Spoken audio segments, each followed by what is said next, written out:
Assalamualaikum warahmatullahi wabarakatuh. Perkenalkan, nama saya Nurlaili Zaini dari Universitas Islam Negeri Sumatera Utara, Biologi 3. Nah, kali ini saya membahas mengenai apa manfaat dan tujuan dari kultur jaringan tumbuhan.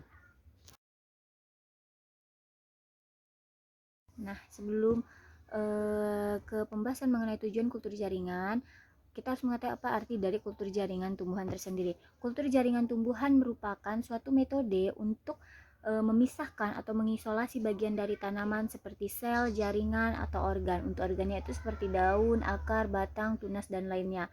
Serta dapat membudidayakan dalam lingkungan yang terkendali. Lingkungan yang terkendali yaitu lingkungan secara in vitro dan juga aseptik. Aseptik yang dimaksud yaitu di mana kultur jaringan tumbuhan sendiri dilakukan dengan cara sterilisasi yang optimal sehingga nantinya tumbuhan tersebut tidak akan terkontaminasi oleh patogen dan juga bagian tanaman tersebut dapat memperbanyak diri atau beregenerasi menjadi tanaman yang lengkap.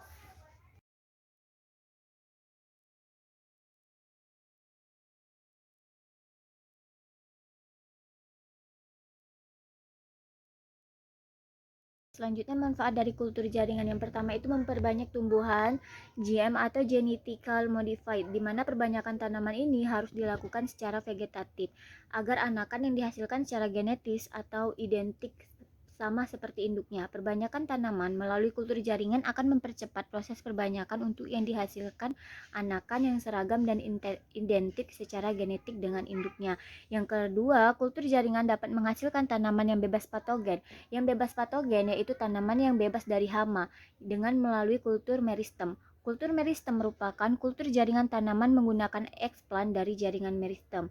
Yang ketiga, yaitu penggunaan metode kultur jaringan sangat ekonomis dan komersial. Mengapa demikian? Karena bebas bahan tanaman awal yang diperlukan hanya sedikit atau satu bagian kecil yang menghasilkan turunan dalam jumlah yang besar, sehingga nantinya penyediaan bibit dalam jumlah yang besar tidak memerlukan perbanyakan tanaman induk.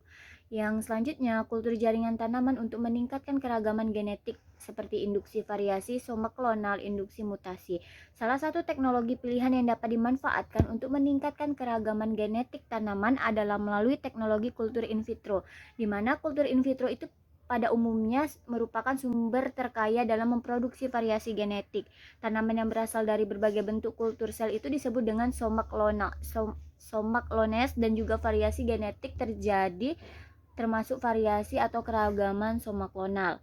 Keragaman soma klonal sendiri merupakan keragaman genetik yang dihasilkan melalui kultur jaringan, di mana keragaman soma klonal berasal dari keragaman genetik explant dan juga keragaman genetik yang terjadi di dalam kultur jaringan.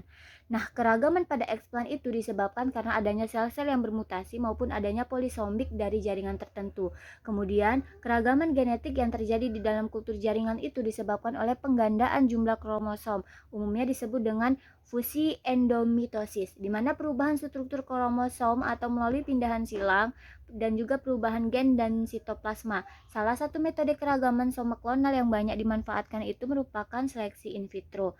Nah, metode tersebut lebih efektif dan efisien karena memiliki perubahan lebih diarahkan pada perubahan yang sifatnya diharapkan pada tanaman tersebut. Selanjutnya, kultur jaringan berperan dalam meregenerasi sel yang telah direkayasa genetiknya. Karena umumnya untuk hal ini kultur jaringan itu dimanfaatkan dalam bidang bioteknologi tanaman, di mana menggunakan teknik kultur jaringan yang sangat diperlukan untuk meregenerasi sel tanaman yang telah direkayasa genetiknya. Kemudian, tanaman tersebut akan menjadi tanaman transgenik.